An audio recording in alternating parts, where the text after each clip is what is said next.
बिस्मिल्लाह वस्सलातु वस्सलामु अला रसूलिल्लाह। एक सवाल हमारे पास है कि सरकार सैयदना इमाम हुसैन रज़ियल्लाहु तआला अन्हु करबला के दीगर जो अफराद थे उनका नमाज जनाजा किसने पढ़ाया?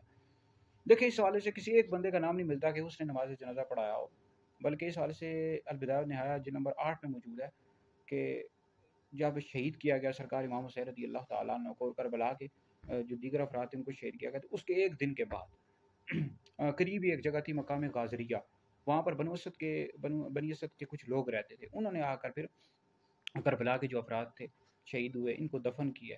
तो किसी एक बंदे का नाम नहीं मिलता कि उसने नमाज जनाजा पढ़ा, बल्कि बनु असद के कुछ लोग थे, वो आए होंगे, देर बाद उन्होंने नमाज जनाजा पढ़ी होगी और फिर जितने भी सर मुबारक थे, जिस्म मुबारक थे, उनको उन्होंने दफन किया है। तो कोई एक किसी बंदे का नाम नहीं मिलता।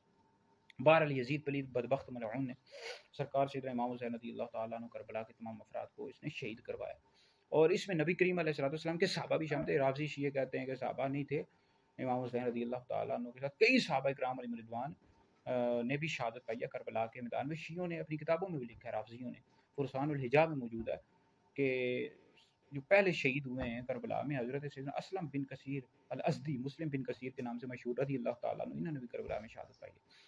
तो ये सहाबी रसूल थे, इन्होंने भी शहादत पाई है, और भी कई सहाबा शहादत इन्होंने पाई है। तो बहरहाल जो है ये यजीद पलीद बदबख्त, इसको काफिर भी कह सकते हैं, लानत भी कर सकते हैं। इस हवाले से हमारा फतवा भी है, हमारे नज़दीक यजीद पलीद को काफिर करने में कोई हर्ज नहीं, लानत भी कर सकते हैं।